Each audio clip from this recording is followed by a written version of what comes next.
Bonjour à tous et bienvenue dans ce nouveau numéro du 7-8 Culture et tout de suite le sommaire de ce mercredi 8 mars. Et nous débuterons avec une légende de la photographie française, Robert Doisneau.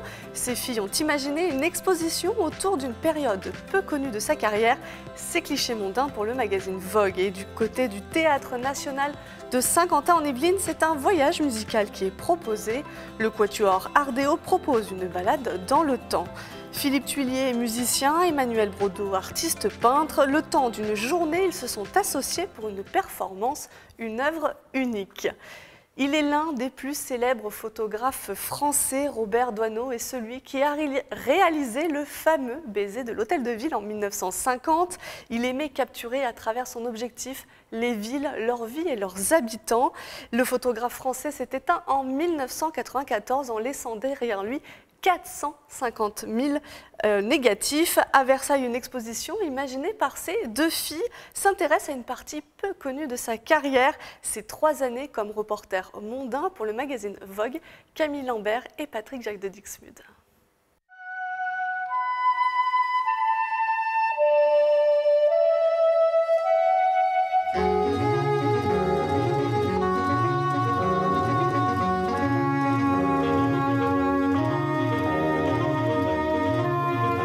Des clichés méconnus, réalisés par une légende, Robert Doisneau, dans un univers qu'on ne lui connaît pas. C'était d'abord l'année 49 à 52, il a signé un contrat avec le journal Vogue, où on lui demandait de faire des sujets sur la vie mondaine à Paris, ou élargir un peu le sujet, mais c'était surtout à cette époque les mariages chics, enfin la vie mondaine. De somptueux bals et mariages en noir et blanc, représentant un monde que Robert Doisneau ne maîtrisait pas toujours. On est dans l'après-guerre, c'est-à-dire qu'il y a une reprise de la vie culturelle formidable en France. Il y a des jeunes artistes qui s'appellent Bernard Buffet, Jeanne Moreau qui est à la Comédie Française, il y a Michel Galabru qui vient de sortir du conservatoire, voilà. Et on lui demande d'aller photographier tous ces gens-là. Et il est très heureux de le faire parce qu'il se sent très très bien en compagnie des artistes, peut-être mieux qu'en compagnie des duchesses et des comtesses qui marient leurs enfants. 73 photographies minutieusement choisies parmi 450 000 clichés. 23 ans après sa disparition, Robert Doisneau nous dévoile encore de nouvelles facettes de son talent.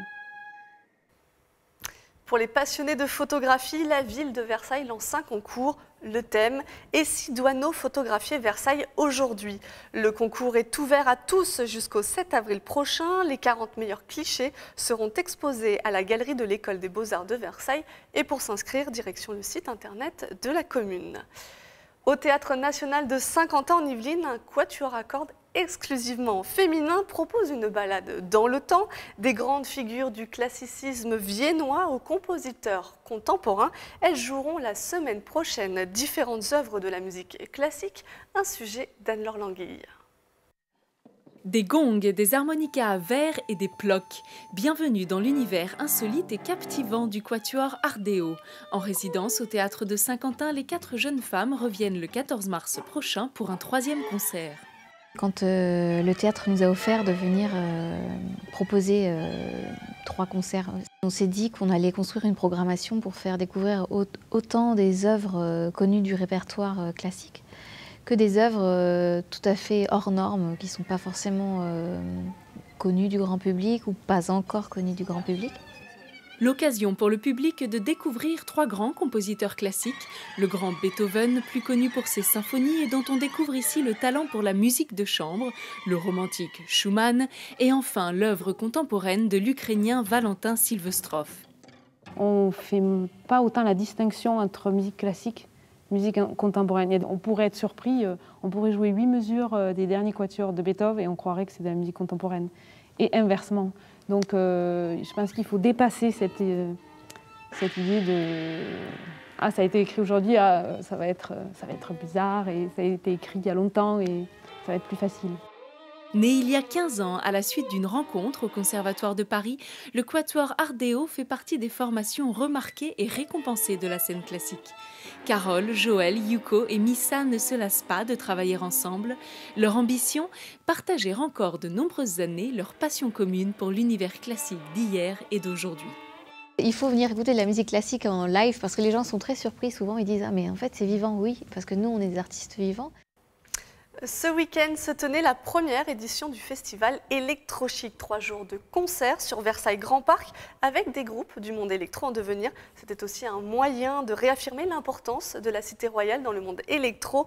Deux des plus grands groupes sont versaillais et on ne les présente plus, Air et Daft Punk. Alors il y avait des concerts, mais aussi des performances, des rencontres entre artistes de différentes disciplines. Philippe Thuillier est membre du groupe Saint-Michel. Emmanuel Brodeau, lui, est artiste peintre. Leur point commun, ils sont versaillais. Nicolas Dandry pour les images.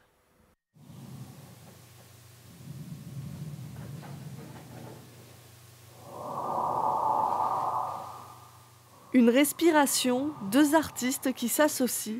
L'un est musicien, l'autre peintre. Leur projet Anima, souffle en latin.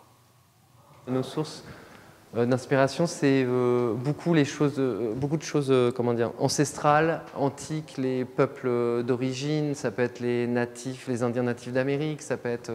Il y a un truc sur lequel on se retrouve vachement, on appelle ça des danses indiennes. Et c'est quand Manu fait des personnages qui sont en train de danser avec quelque chose de chamanique, de tribal, de spirituel. On a l'impression d'être deux petits sagouins qui parlent des racines de l'humanité, des tribus, de ces choses-là, alors qu'on ne connaît pas ça dans nos vies, mais on a l'impression que ça résonne en nous. Une page blanche pour Emmanuel Brodeau, un micro et un ordinateur pour Philippe Thuillier. Leur performance est une œuvre unique créée autour d'un maître mot, l'improvisation. Une fois que le départ est lancé, après ça ne s'arrête plus.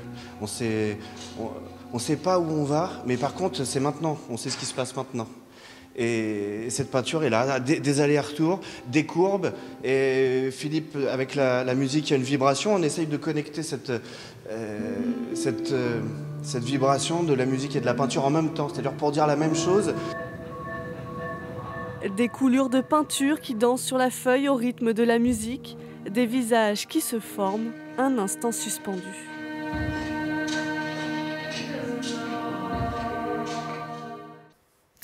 Eux aussi baignent dans le style électro. Les 6 musiciens du cabaret contemporain mêlent instruments acoustiques aux objets hétéroclites. Ils seront sur la scène nationale les 10 et 11 mars prochains. Regardez cet extrait.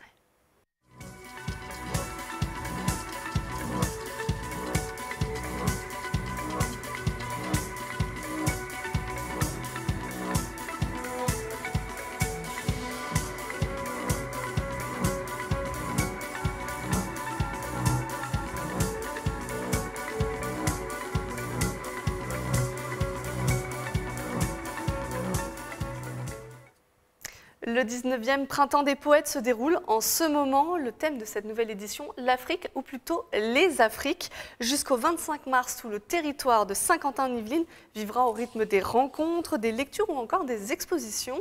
Et l'invité d'honneur de cette année, c'est Samira Negrouche, une écrivaine et poète francophone algérienne. Elle était l'invitée de Wilfried Richy le jeudi de mars. Regardez. Un continent qui est... très souvent soit oublié, soit stigmatisé. On oublie que c'est quand même la mère des civilisations, notre berceau à tous, que ce soit génétiquement ou culturellement. Un continent qui peut-être, pour une certaine partie de son histoire, s'est transmis de façon orale, mais qui comporte aussi des écritures singulières, très fortes, très diverses, qu'elles soient francophones, comme venait de le dire Jacques Fournier, mais également lusophones, anglophones, et également dans des langues qui sont très anciennes, parmi lesquelles je citerai le tamazight, puisque je suis nord-africaine. Samira, en plus, est une grande voyageuse. C'est-à-dire que son écriture se nourrit de tout ce qu'elle voit. C'est une éponge. Et c'est ça qui m'intéresse aussi dans la personne qu'elle est, que je connais depuis maintenant quelques années, puisque Samira a participé aux manifestations de la Maison de la Poésie dans une autre époque. Et je lui ai proposé de revenir cette année, d'être l'invitée d'honneur de ce Printemps des Poètes sur 3 semaines. Elle sera présente jusqu'au 18 mars, le dernier événement auquel elle interviendra. Et son écriture, moi, m'a intéressé et elle m'intéresse toujours, parce que justement, elle cherche, on a l'impression que dans son écriture, elle est en train de... rien n'est définitif. Il y a une recherche. Les formes ne sont pas toujours les mêmes d'un ensemble poétique à l'autre.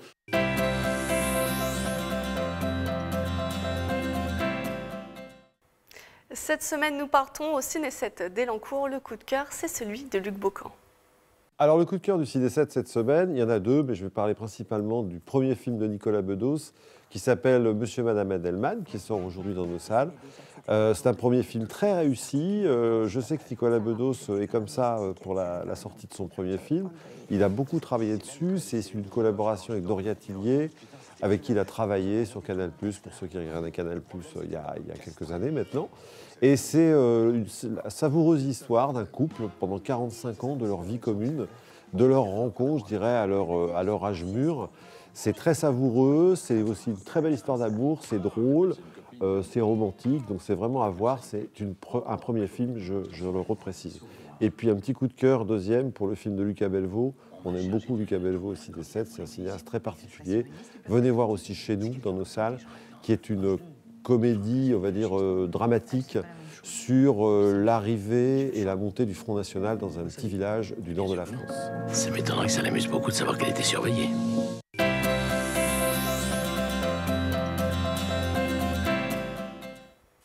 Et comme chaque semaine, quelques rendez-vous à ne pas manquer. Le groupe théâtral unioniste joue sur 6 dates un classique de la comédie italienne, L'Éventail de Goldoni. Une pièce à costume où la chute d'un simple éventail va provoquer de nombreux quiproquos. Et je vous l'annonçais la semaine dernière, des places sont en jeu pour le concert de Hugh Coltman. Si vous souhaitez y assister, direction la page Facebook de TV Fil 78. Et voilà, le 7 Culture est maintenant terminé. Je vous remercie de nous avoir suivis et je vous dis à mercredi prochain.